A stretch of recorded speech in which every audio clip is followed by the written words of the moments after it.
Hello and welcome back to my channel. Today, I will be talking about the fastest growing fields of science. Just like the sudden surge in the popularity of CS and IT in the early 2000s, a surge is happening right now.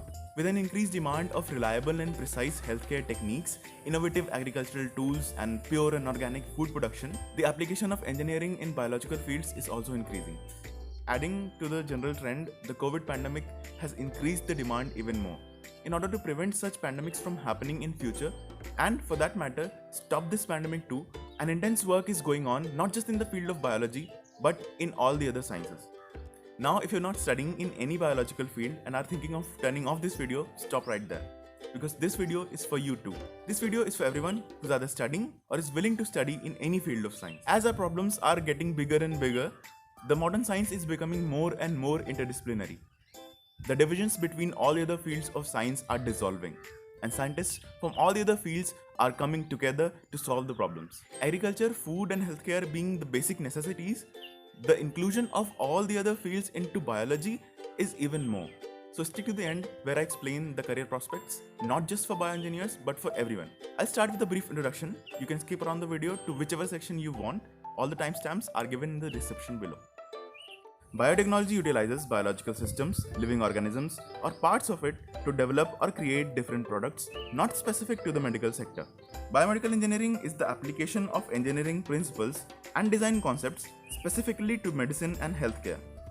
For example, artificial pacemakers, corrective lenses, and any other medical implants.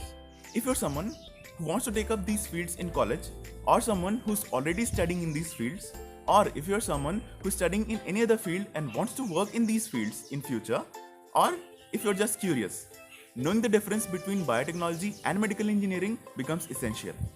When I joined biomedical engineering, I had a certain idea of what all fields I will be working in. Turns out, the fields were not part of my curriculum. Rather, they were a part of biotechnology. It doesn't mean that I cannot study subjects from biotechnology. We can study the subjects from any other fields we want. But knowing the difference between our curriculum and the others will give us an advantage of selecting a career path that integrates our interests with our curriculum.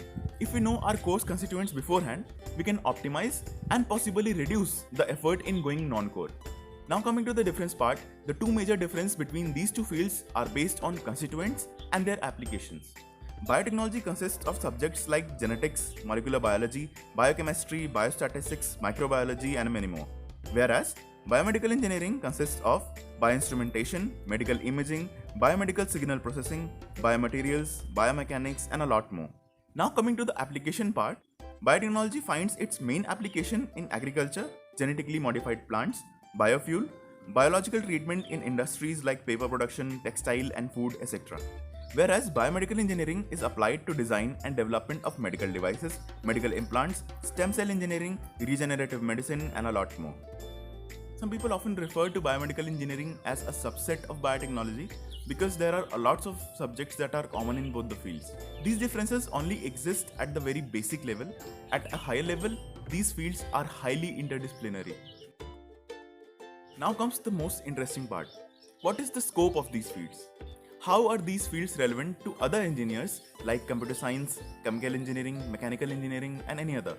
Any work in the field of biotechnology and medical engineering requires a high level of specialization. Apart from biological sciences, these fields require a strong grasp of some concepts from physics, mathematics, chemistry, as well as computer science. So every other discipline some or the other way coincides with these and makes them the fastest growing field of science. Almost everyone from any discipline who aspires to work in the core biological sector takes up higher education. This is because the BTech programs that we have are just an overview and are not yet optimized to provide any kind of specialization. Core companies, firms, and laboratories prefer specialists over entry-level employees. This is the reason why there are very few job opportunities for just the BTech graduates without any advanced degree. This is surely going to change in a few years, but for now, this is the case. Now, if you have a love for biology, this is the way through which you can integrate your interests with your graduate degree. You can take up MTech or PhD or any other research work on the topics that include your specializations. For example, if you studied electronics, you can take up biomedical instrumentation or signal processing. Or if you like robotics and want to contribute to healthcare, you can easily take up masters in medical devices. Overall, the fields of biotechnology and medical engineering are very inclusive and interdisciplinary. So, if you have a soft corner for biology and want to contribute to biological sciences, these fields will take you up with open arms at any level of your career. That's all for now. Hit like if you find this useful, share this with your friends, and do subscribe to my channel. Thank you for watching. Have a great day. Bye bye.